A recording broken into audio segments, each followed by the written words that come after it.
News Talk 610 AM and 102.1 FM. KBNU. KBNU News Time is 4:05. I'm Bill Walter with this news update brought to you by Northern Steel Buildings. A lot is happening politically this spring, summer, and into the fall. Big primary elections happen next month, and several high-profile debates will be held as well. On KBNU's For the People program on Thursday, new Cache GOP Party Chair Shelley Giddings said several debates will be held next week, but the only one under the banner of the Utah Debate Commission will be the one between Congressional District 1 incumbent Blake Moore with two challengers, Andrew Badger and Tina Cannon. Well, and that's obviously one of the most important because we are the first congressional district, right Sure. here in Logan. Those are our candidates, and so that one's very important, I think, for the people in Logan to pay attention to. It is scheduled for next Thursday and will be heard on KBNU, but there are more events on the calendar. And on June 11th, we will be having a Meet the Candidates event where all of our local candidates, and actually the congressional and Senate candidates will also be there. We really, would like everybody, all the voters, to come and to talk, and, you can ask questions. It's just going to be kind of an informal meet and greet kind of a thing. It will be held at Green Canyon High School from about noon to 2 p.m., but yet there's more on the calendar. On June 14th, it's a Tuesday, it's Flag Day. And we are having a Flag Day program. It will be at Ridgeline High School starting at 6:30, and Glenn Beck will be here to be our speaker. Giddings says she's super excited about Beck's appearance. Now, on some flyers, it has said that Green Canyon High School is the venue for Beck's appearance, but the new location for Glenn Beck will be actually Ridgeline High School in Millville. You can get more information on events at cachegop.com. KBNU weather for tonight, becoming mostly cloudy, slight chance of showers and thunderstorms this evening, then a chance of rain showers, slight chance of thunderstorms after midnight, low around 50. Rain showers on Saturday, slight chance of thunderstorms in the morning, showers likely, chance of thunderstorms in the afternoon. Cooler tomorrow, high temperature in the lower 60s. It's been to 79, it's 78 right now at KBNU. Nothing better than a good night's sleep and a comfy chair. U&I Furniture can help with both those things. For a better night's sleep, choose a therapeutic mattress or something from U&I's full lineup of Maloof. U&I Furniture, downtown Logan, 28 West, 100 North. There's always a better buy at U&I. The wind is whipping, rain is pouring, branches are falling, and it could hail at any minute. How could you leave your baby out in that storm? Well, I can't park her in the house. Aw, baby, Daddy loves you. I'm so sorry. What can I do? Call Northern Steel Buildings to protect your baby. We build custom agricultural buildings, barns, arenas, warehouses, and equipment storage that's built to last. Schedule a free consultation at northernsteelbuilding.com. That's northernsteelbuilding.com. Value from concept to construction. KBNU News Time is 4:08. Ogden police on Thursday arrested a woman on suspicion of several misdemeanors after responding to a disturbance at an apartment building. The suspect was allegedly outside the building and naked from the waist down when officers arrived, according to a probable cause affidavit. The Ogden Police Department received a call in the early morning hours that a woman was yelling and screaming and banging on the doors at an apartment building where she did not live. KUTV reports that the police responded to the building on Childs Avenue between 28th and 29th Street just before 4:45 a.m. The arresting officer wrote that she located the 41-year-old suspect on the west side of the apartment building. The probable cause states the suspect was slurring her speech, unable to form complete sentences, and unable to answer questions. When the officer asked the woman to identify herself, the suspect reportedly provided multiple different names. The woman was booked into jail on suspicion of intoxication, a Class C misdemeanor, as well as lewdness, failure to disclose identity, and interfering with an arresting officer, all Class B misdemeanors.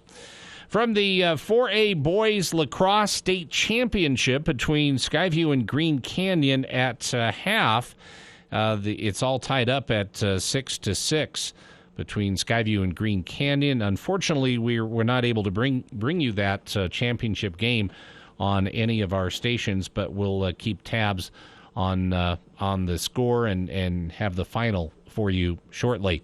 KVNU News Time is 4:10. For more details on these and other stories, visit CacheValleyDaily.com. Breaking news and stimulating talk. News Talk KVNU, 610 AM and 102.1 FM. Adams Wealth Advisors' entire team says, thank you, Cache Valley, for voting them the best financial planner in the Best of Northern Utah competition. Honesty and integrity is the hallmark of Adams Wealth Advisors. Let them earn your trust today. This is Craig Adams. At Adams Wealth Advisors, we are here to help you receive peace of mind, whether you've done a lot of planning or a little planning. Count on our team at Adams Wealth Advisors for honesty, professionalism, and integrity. Visit AdamsWealthAdvisors.com or call 752-1702 to schedule a time with an advisor today. Please see AdamsWealthAdvisors.com for more information on these recent awards. Cache Valley Hearing and Audiology is Cache Valley's most trusted name in hearing aids. Once again, you'll be able to hear a loved one's laughter and understand conversations. Schedule a free hearing evaluation with Dr. Paul Daines at Cache Valley Hearing and Audiology. Call 753-4327. That's 753-HEAR. Or visit CacheHearing.com. Bring back what you've been missing. Bring back Cache Valley Hearing and Audiology. This is Police Chief Gary Jensen from Logan City Police Department. A number of scams are occurring throughout our city and county. These scams are highly emotional and demand immediacy that you pay, and you pay now. They will say they are from the IRS, the Sheriff's Office, the Police Department, utility companies, medical facilities, or even romance scams. Slow down and diffuse by asking questions. Be careful. Hang up the phone call is the best thing that you can do, and don't become a victim. What makes essential workers essential? We keep where you work and live clean and safe. We harvest fresh produce for your families to eat. We help you heal when you're sick. Essential workers help our nation run. You're in every corner of our country and come from all over the globe. I'm Marty Walsh. The Wage and Hour Division at the Department of Labor helps ensure you receive the essential protections you deserve. Visit our website or call 866-4US-WAGE. Brought to you by the United States Department of Labor. He won't come. He's too busy. Jenny, of course he'll come. Happy birthday! Dad! I know. You guys didn't think I'd make it, but come on. Could I really miss my son's birthday? Here you go, Dan. Thanks, Dad. But today's Jenny's birthday. Give me that. Happy birthday, Jenny! Need to get closer to your family? Nice football, Dad. Give your family everything. Give them your time. From the Church of Jesus Christ of Latter-day Saints. For the people. We are waiting with bated breath for news from the Cache Republican Party meeting an executive committee tonight. With Jason Williams. And I'm really excited about this next segment. We have two guests here in studio. We're going to talk about something that we've talked about many times here on the show, but from a bit of a different angle. Weekday afternoons from 4 till 6 on News Talk KVNU, 610 AM and 102 FM.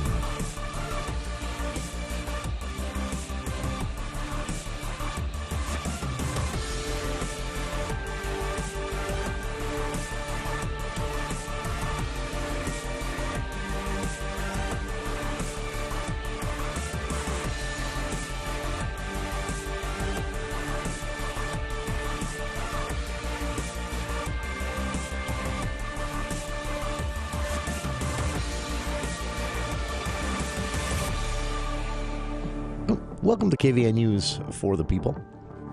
It is Friday, May 27th. Man, May just flew by. For the People movie show with Andy Morgan coming up at 5 o'clock today. It's Top Gun Day. A lot to talk about there. We also have special guests joining us here in the first hour of the show with a couple of different updates on topics we've touched on before, but checking in to see how things are going, and also an announcement. Our friend Amy Anderson of the Sunshine Terrace Foundation joining us later on this hour to talk about more returns. A lot of their programs were shut down, paused, shrunken quite a bit, unfortunately, through the pandemic, and they've slowly been ramping things back up. So Amy Anderson will join us in a bit here. Kicking things off, though, this hour with a start of a special guest joining us to talk about something we touched on here on the show way back in February. Friends of the Cache County Children's Justice Center had a really interesting idea, and the idea was that they would raise some awareness about the work of the Justice Center and Child Abuse Prevention Month with something they called a like-a-thon. That like-a-thon has been underway for some time now, and it has achieved much of its goal, which is getting people, just through simple things like liking and sharing on Facebook, discussing the work of the Cache County Children's Justice Center. I've shared their Facebook page here on our own Facebook page if you'd like to find it there. But time is running out. Checking in right now from the Friends of the Cache County Children's Justice Center organization, our friend Karina Brown. And Karina, appreciate taking some time to join us today. This is just one of many things that all of you have going on there to promote the work of the Justice Center, but appreciate taking some time to talk about it. And if you can, start us off, tell us a little bit about what it is the Justice Center does for those not familiar. Well, thank you for having me on your program, Jason. Oh, our pleasure. We appreciate your support. Yeah, thank you. Well, if your listeners don't know what the Cache County Children's Justice Center is, it is a center, home-like center where children can go that have been physically and sexually abused to receive a forensic medical exam and a trauma-informed interview, and it reduces the likelihood that they will have to go to court. And so it's a very healing environment where they feel a sense of safety and security with trained personnel, really community heroes that help them in their journey towards healing, not only for themselves but their families as well. So there's 23 Children's Justice Centers throughout the state, and we're one of those 23. We have one here in Cache County. Very nice. This is, it's one of those things, Karina, you and I have talked about this before. Terrell Warner and I as well have shared thoughts on this. You wish that we lived in a world where nothing like this was needed, right? Right. But it is needed, so it's a critical service that's provided. And the Friends of the Cache County Children's Justice Center are out there as an organization helping to promote their work, but also raise awareness about some of the issues that lead to, the need for something like a Children's Justice Center. And with the backing of the county and the community, it's nice to see the swelling of support. You guys are in the midst of a pretty successful like-a-thon, right? Right. We are almost done with our Facebook like-a-thon. We had it in April and May. Leading up to that, we were recruiting business sponsors, and our business sponsor for this like-a-thon is the Green Gorilla Car Wash. And so we're encouraging the community to just like the Cache County Children's Justice Center Facebook page. There's great resources on there that are shared about preventing child abuse, protecting children from dangerous content online or dangerous people online. And so there's a lot of great resources there. Sometimes it's hard to talk with our children about tough topics, so there's different resources and that help us as parents or leaders or aunts and uncles or grandparents to talk with the children in our lives to help keep them safe.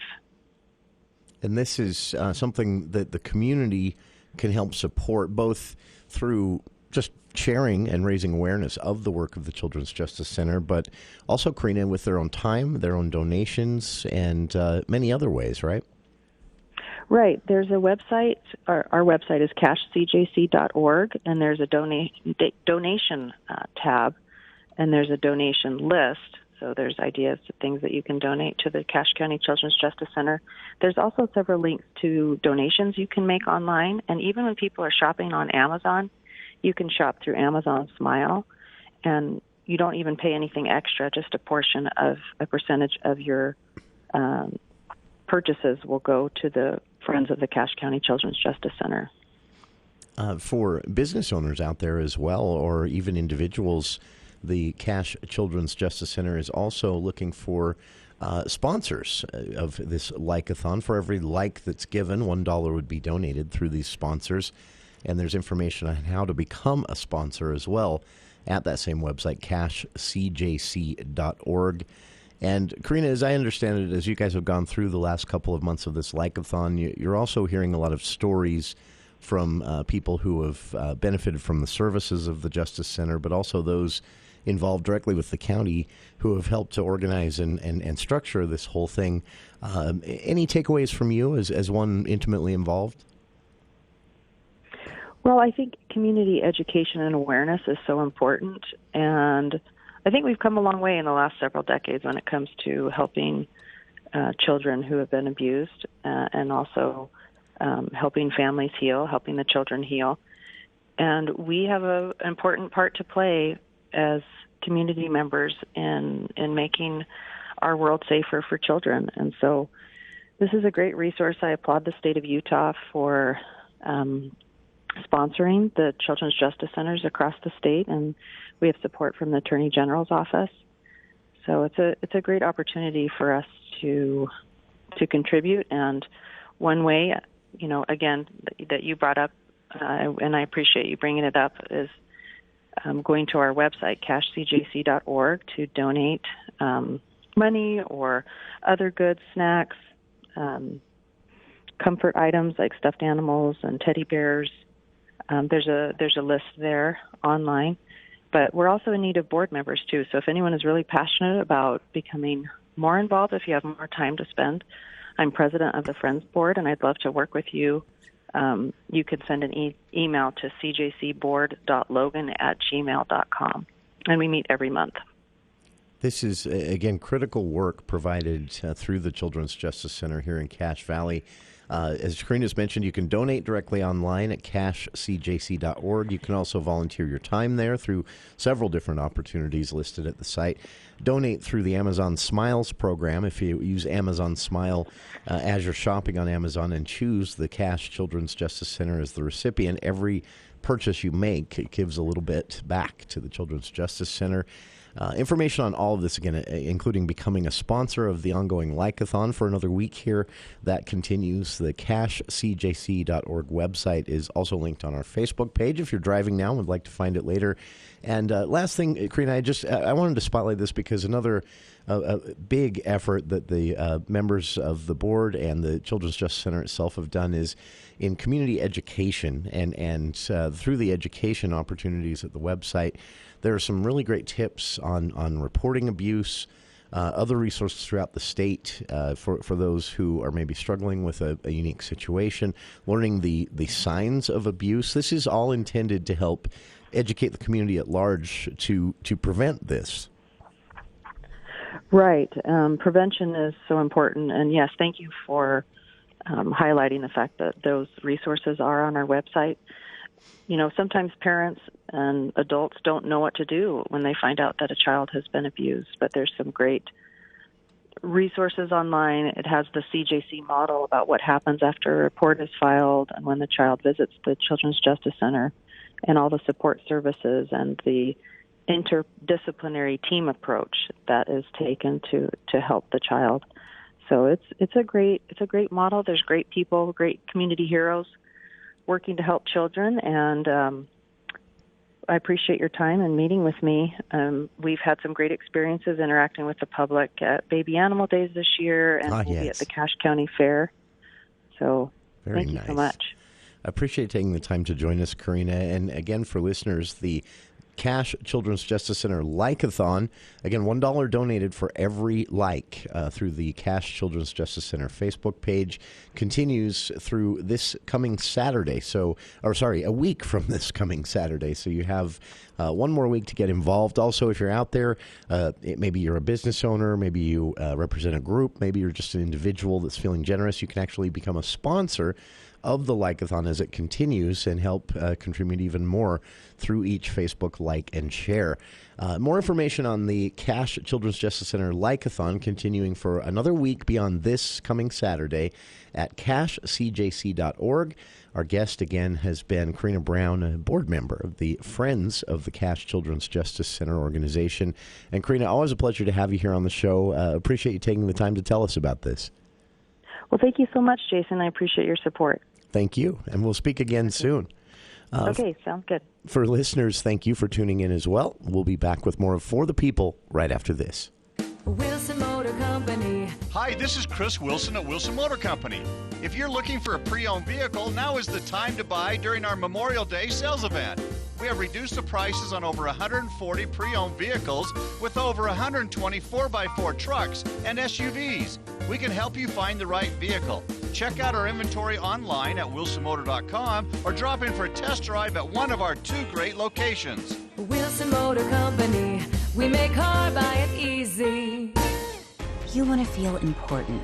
You want to be a part of something bigger, something that matters and can help change things. You want to feel like you belong. We know. We felt that way too. And that's why we did something about it. We aren't just Army National Guard soldiers. We are normal people just like you. And together, we can make a difference. Take on your legacy. Visit NationalGuard.com to find out more. Sponsored by the Utah Army National Guard. Aired by the Utah Broadcasters Association and this station. Adopt US Kids presents What to Expect When You're Expecting a Teenager. Learning the Lingo. GOAT, G-O-A-T, acronym, stands for Greatest of All Time. As in, spaghetti sandwiches for dinner? They're my fave. Dad, you're the GOAT. You don't have to speak teen to be a perfect parent. Thousands of teens in foster care will love you just the same. Visit adoptuskids.org. Brought to you by the U.S. Department of Health and Human Services, Adopt U.S. Kids, and the Ad Council.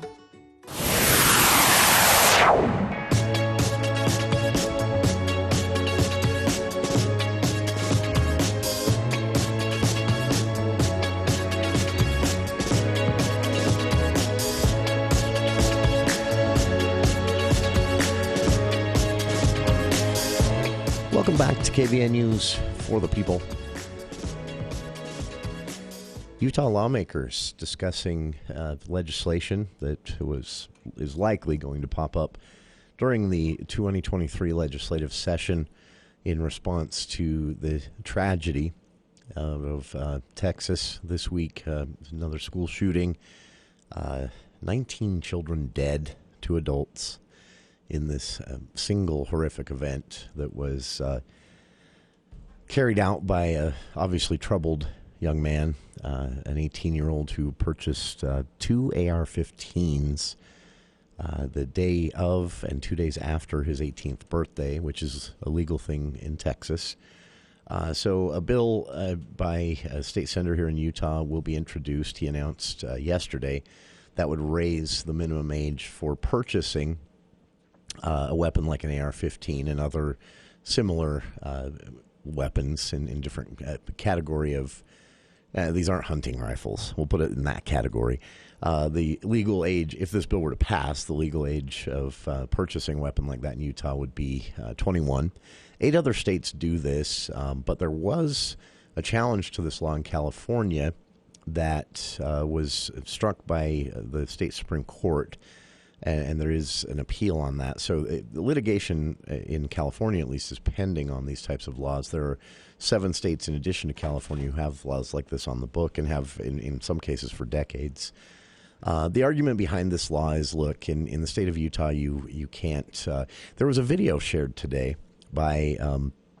it's an actor. I don't know what this young man is in, but apparently he's well known.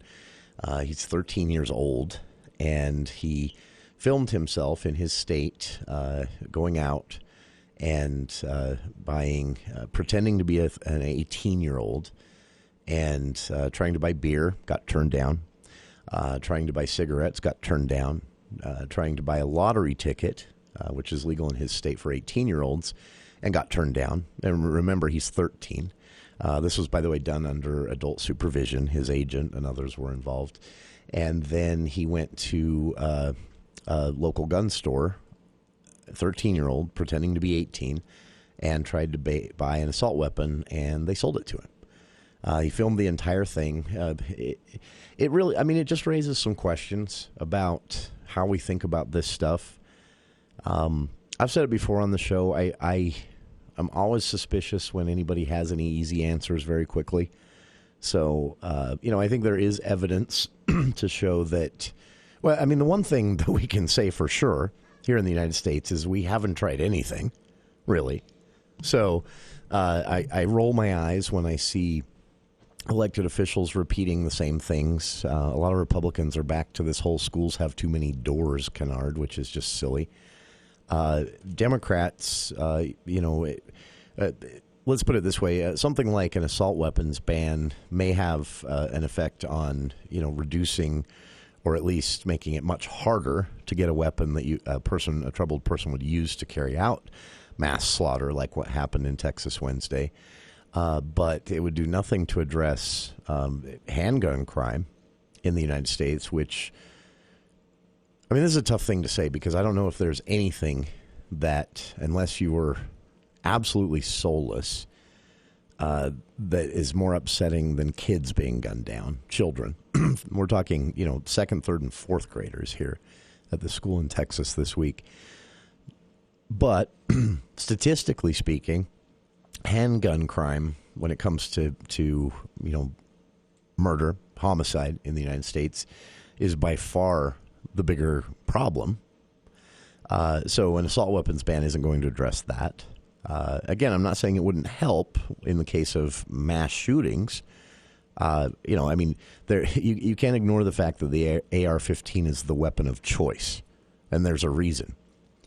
I also saw an example this week that I think should be sort of forced into the conversation because, to me, it's an acknowledgement by even the state of Texas that these types of things, like something like an assault weapons ban, are effective in Texas. And by the way, I checked, this is also the case in Utah and every other state. But since Texas is where this event occurred, in Texas, you cannot own, buy, manufacture, and possess a grenade launcher or certain types of regularly used explosives, that have a practical application, even explosives that are sometimes used in mining and road construction operations. They're very hard to get in Texas. Why? Because the state acknowledges they are a weapon with a lot of dangerous potential, which I think it's reasonable to throw the AR-15 into that same group. So in Texas, if you want to fire a grenade launcher, you can. But per state law, it can only happen at a facility that is licensed by the state to offer this type of service. You can pay money, go in, fire a grenade launcher, which I'll be honest with you, I kind of want to do. But you have to do it at their site. You cannot take it home with you. No, you don't get to keep the grenade or the launcher. Probably not something you want to try in your backyard. No, and that's the point, is that the state of Texas, even, you're going to hear a lot of rhetoric from elected officials to the opposite, but the state of Texas, with this state law, is actually acknowledging that, yes, there are certain weapons that should not be widely available. And you can't pretend that we don't already acknowledge that in the United States. So just as I roll my eyes when I see Democrats immediately jump to the whole assault weapons ban will reduce, so much violent gun crime. Yes, if there, I think there is convincing evidence, just the simple fact that the AR-15 is the weapon of choice, that it should at least be discussed as an option to, if nothing else, make it far harder for someone to grab one of these weapons and go shoot up a bunch of kids. And we shouldn't be afraid of having that conversation, regardless of what anyone's hobby is. That said, again, violent crime in America when it relates to guns, handguns are by far the more significant contributor. So as far as gun crime in general, it's a lacking solution, an assault weapons ban. But again, that said, I roll my eyes when Republicans are out there talking about schools having too many doors. Come on. And also this idea that we don't already in this country acknowledge that every right can be restricted. The Second Amendment is already restricted. You can't own a personal nuke, and we should all be glad that is the case. And again, in Texas, they even acknowledge the state of Texas, the icon of freedom, or freedom sometimes. Even that state acknowledges that there are weapons that should not be widely available. They restrict the ownership, manufacture, and operation of grenade launchers, acknowledging that it could be a weapon used for mass destruction. So if you want to shoot a grenade launcher, the only way to legally do it in Texas is to go to one of these facilities, the state licenses, and they don't. It isn't just like Grenade Launchers R Us. There are a lot of things there. These businesses have popped up, and again, I'm curious. If I'm ever in Texas, I might seek one of these out because I'd love to fire a grenade launcher just to see what it's like. But the state of Texas requires that happen at a licensed facility on site where certain precautions have been taken, and no, you don't get to just rent it and take it home. You do it there and you leave without it. Because, again, the state has acknowledged that's not a weapon that should be widely available or easy to get. So pretending that we haven't already gone there or that some, sacred line would be crossed by going there, if we were to say the same thing about the AR-15 in civilian hands, is silly. We have already gone there. The debate is whether or not it's reasonable to go there with the AR-15, and I think there's mounting evidence that, yes, maybe it is. Back again to the Democrats, the idea that assault weapons ban will seriously address overall violent gun crime in America is a lacking response. If it helps with reducing school shootings, great, worth it. But there's a lot more out there. Handgun crime, again, is the statistically the biggest problem in the United States. Around all of this is what frustrates me about our elected officials and the absolute cowardice I see from almost all of them on this issue. Gun deaths are the leading cause of death for children in this country. We are unique in the world in that. We'll be back with more of KVN News for the People and a lighter topic. The Sunshine Terrace Foundation is relaunching a lot of the programs that they had to close down, scale down, or even pause entirely for the pandemic. And another one is getting underway in June. Amy Anderson joins us after these headlines with KVN News' Bill Walter.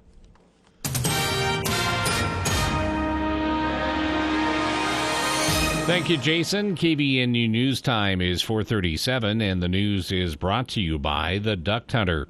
Virtually every metric within Thursday's new weekly COVID report from the State Health Department has increased once more.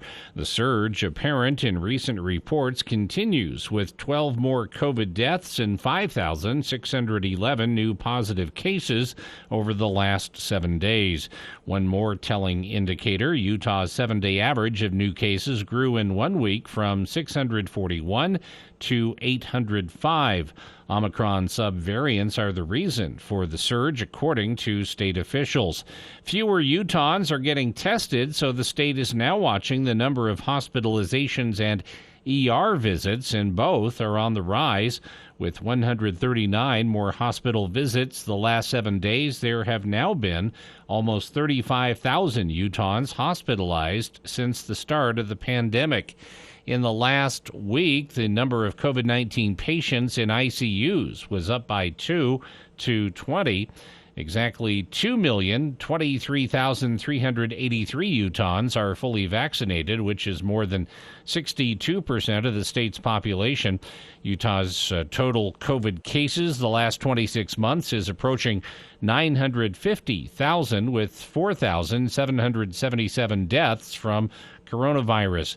The latest weekly update from Bear River Health shows COVID deaths in Cache, Box Elder, and Rich counties still total 247.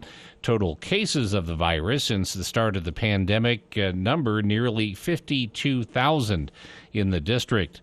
Just over 71% of the population in the Bear River District have had at least one dose of the vaccine, and almost 265,000 doses have been administered. In light of the recent events in Texas and the conclusion of the school year, Logan City School District issued a statement to parents reflecting on the school safety practices currently in place at the schools. School District Foundation Executive Director, District Communications Specialist Shauna Longhurst wrote in an email, quote, "Our hearts are heavy as we learn more details of the tragedy in a school in Texas.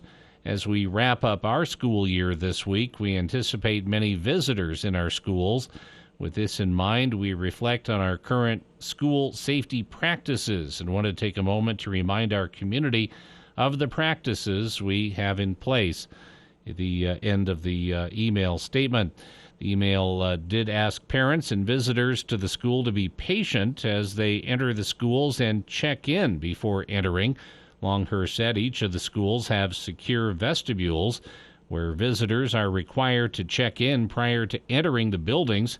She asked for patience as school personnel do their part to allow patrons into schools safely. And a vigil for peace and justice was held in Salt Lake City to honor the victims of recent mass shootings. In the quiet setting of Salt Lake Community College's Peace and Justice Garden, Caleb Presso wrote down the names of victims of recent mass shootings at a Buffalo supermarket nearly 2 weeks ago and at a Texas elementary school this week. Dozens have died in just 11 days. That's what brought a small group together Thursday evening at the college's South City campus in Salt Lake City to call for peace. KBNU News Time is 4:41. Did you just build a home or remodel your current home? Well, if so, John at the Duct Hunter says you should have your heating ducts cleaned as soon as possible and change out to a high-quality furnace filter. The dust from construction, sawdust, drywall, and more is sitting in your duct work. Your furnace filter's probably clogged. You'd be surprised what John has found in air ducts, toys, construction debris, and rodents. Let the Duct Hunter clean the ducts today. Call for a free consultation. The Duct Hunter, 770-4813. We are the Duct Hunter. Breathe better, save money, protect your home. We are the Duct Hunter. KBNU weather for tonight, increasing clouds and a slight chance of showers this evening. And then 50% chance of shower activity, slight chance of thunderstorms after midnight, low around 50. Rain showers and a slight chance of thunderstorms Saturday morning, then showers likely in the afternoon tomorrow. Cooler, high temperature in the lower 60s. It's been to 79. It's 78 right now at KBNU. KBNU weather brought to you by Napa Auto Parts. They have the items you're looking for, the parts you need, use, and rely on every day, plus hard-to-find items as well at your 5 locally owned Preston to Providence Napa Auto Parts stores. For more details on these and other stories, visit CashValleyDaily.com. Let's check Wall Street now with Edward Jones. This is Branch Office Administrator Brittany Chambers bringing you the Daily Financial Market Report on behalf of Financial Advisor Daryl Arnell and Edward Jones.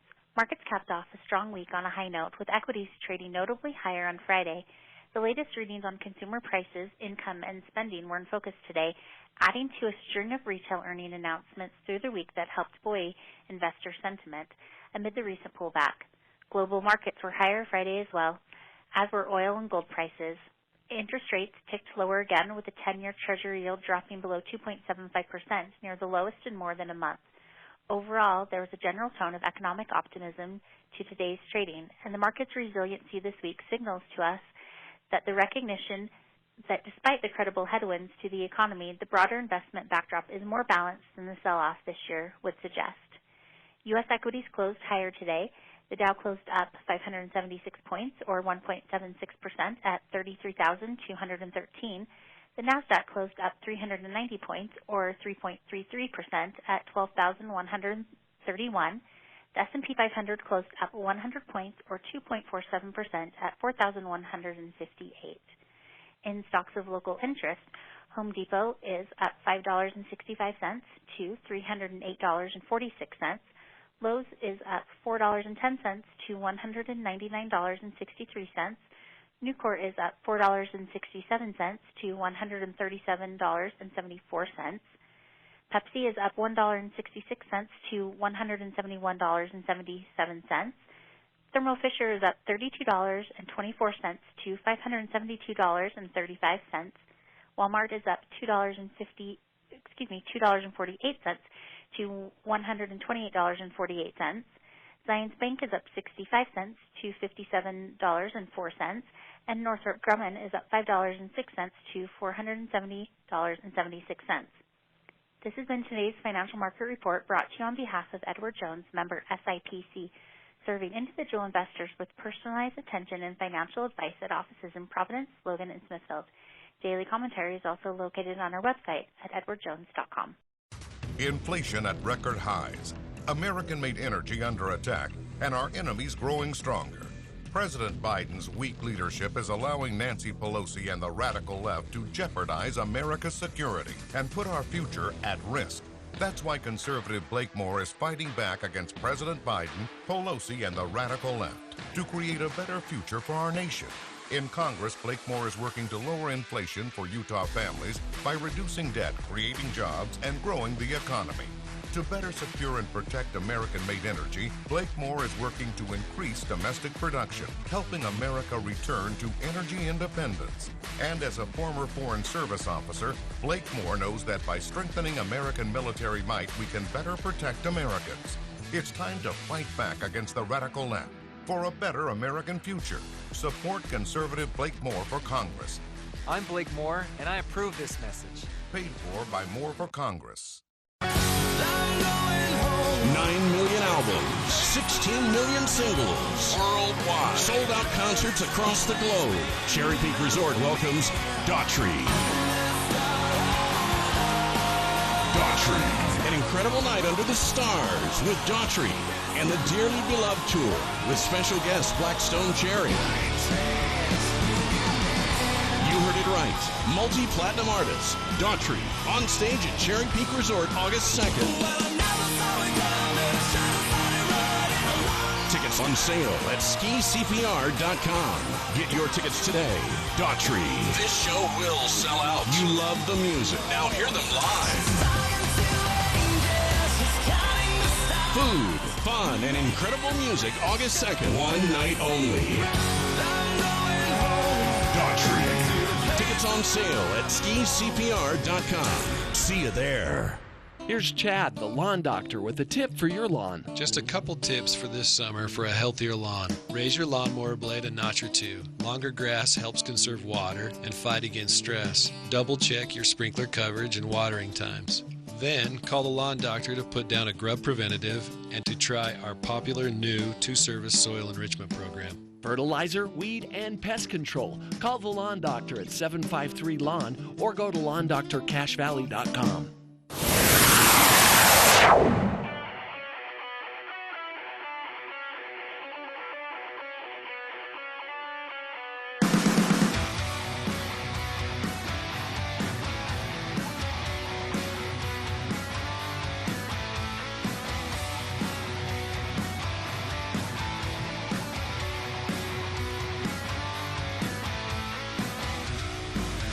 Welcome back to KVN News for the People.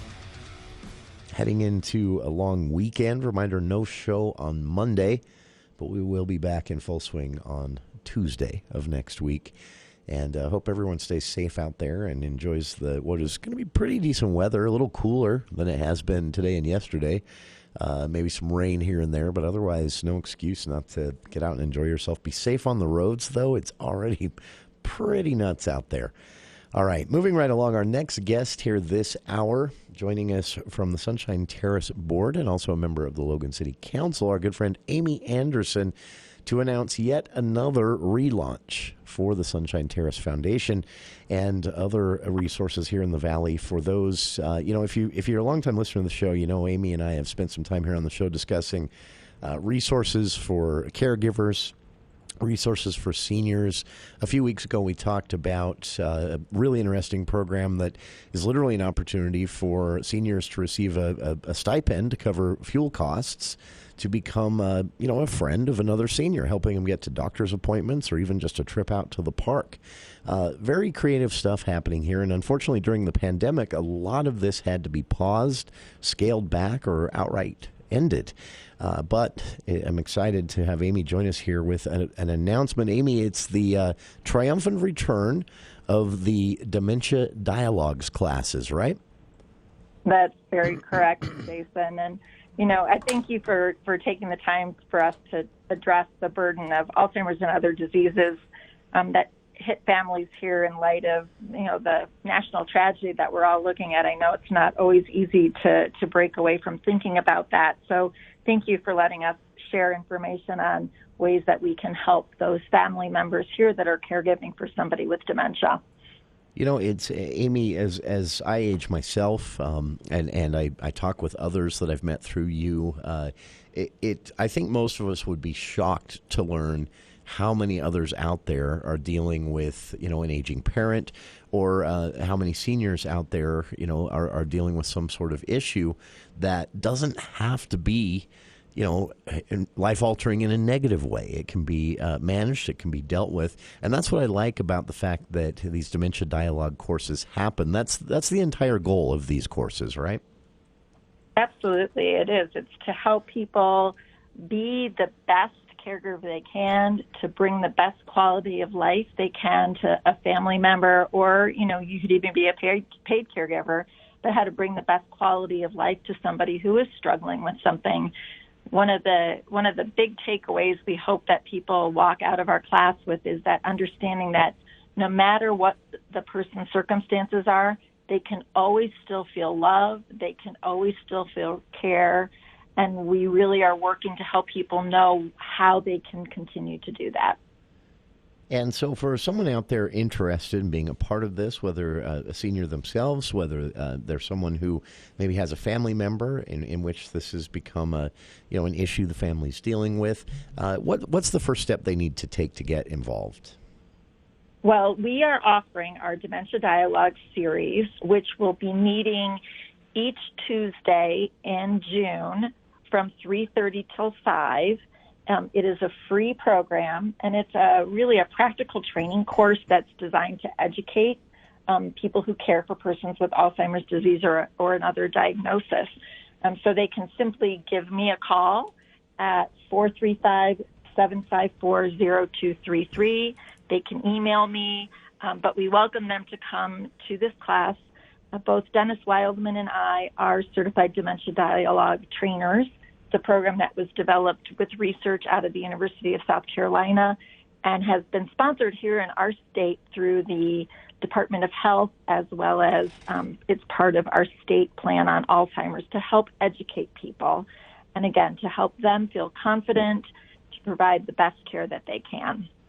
And this, again, is, it's tough, Amy, because it's both more complicated than I think most people are prepared for.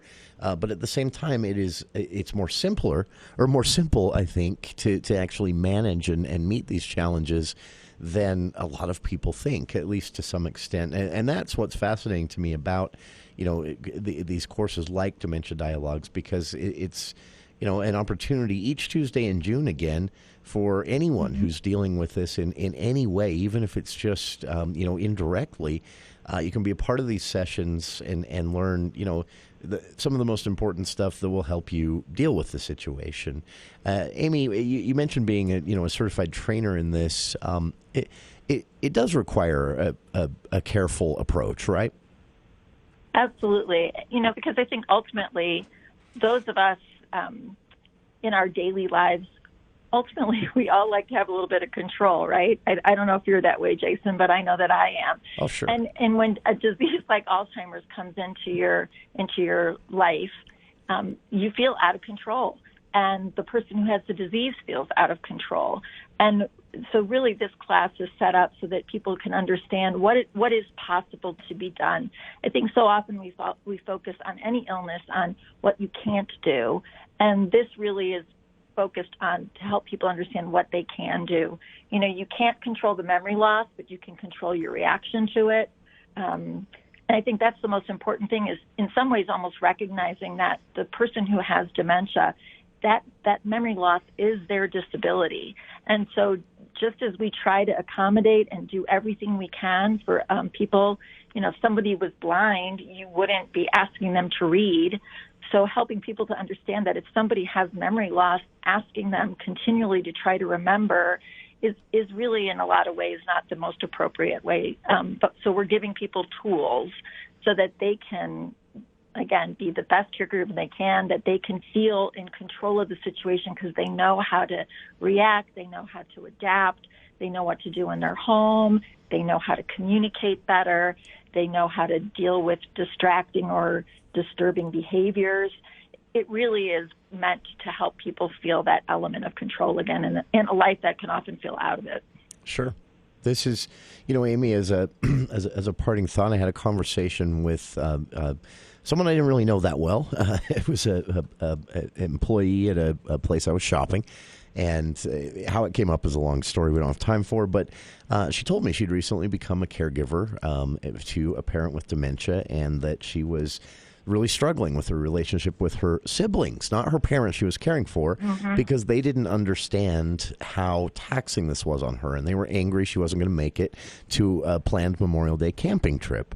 That's the kind of thing that no one's prepared for, but that's also the kind of thing the Dementia Dialogues are all about, helping you facilitate, right? Exactly. And, and in addition to that, I'll put out the word too, that we do every Tuesday at 1:00 year round have a caregiver support group that is exactly for people like the woman you ran into, because it is difficult sometimes to explain to family members, and you do feel alone even as in you're part of a family. So that caregiver support is weekly education.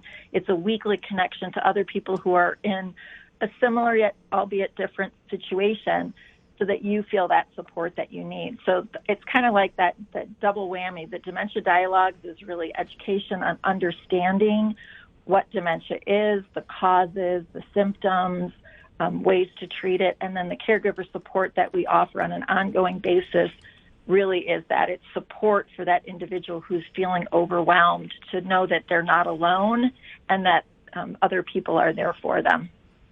This is, a very important service provided through the Sunshine Terrace Foundation, and excited to be able to spotlight the relaunch of the Dementia Dialogues here on the show today. Our guest again has been our friend Amy Anderson, Logan City Council member and a certified Dementia Dialogues instructor alongside Dennis Wildman. They will be conducting these Dementia Dialogues classes each Tuesday in June from 3:30 to 5 p.m. They are free, but they do ask that you register for the courses. You can do so by calling 754-0233 or emailing Amy at amy.anderson@sunshineterrace.org. You can also find information about this, if this is easier, if you're driving right now, by just visiting the Sunshine Terrace site when you're at home tonight, sunshineterrace.org. And, of course, they can always use your support through volunteering your time, donating your time, and more.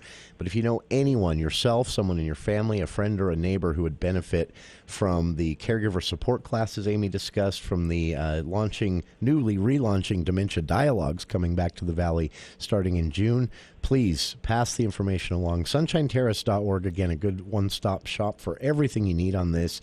And to you, Amy, appreciate you once again taking your time for KVNU to tell us about this, and we look forward to your next exciting announcement. Great. Thank you so much, Jason. We always appreciate your support. Oh, very, very much my pleasure, and thank you for the work you and Dennis are out there doing, and everyone at the Sunshine Terrace Board.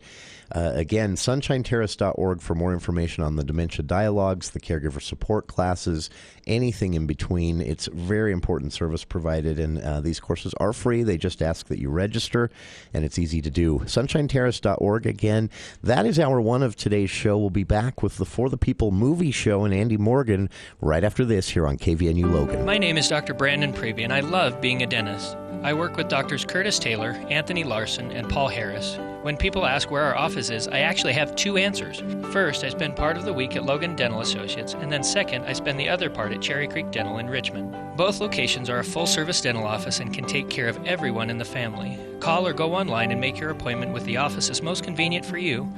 Logan Dental Associates in Logan or Cherry Creek Dental in Richmond. If you're near retirement or thinking about retiring, you probably have questions. How do you make your savings last? How much should you take out and when? You're ready for retirement, but are your finances? Your Edward Jones financial advisor can help you build a strategy to help your finances keep up with your needs over the long haul. You've done what it takes to get there. Now it's time to make the most of retirement. Visit edwardjones.com or stop by your local Edward Jones office. Edward Jones, member SIPC.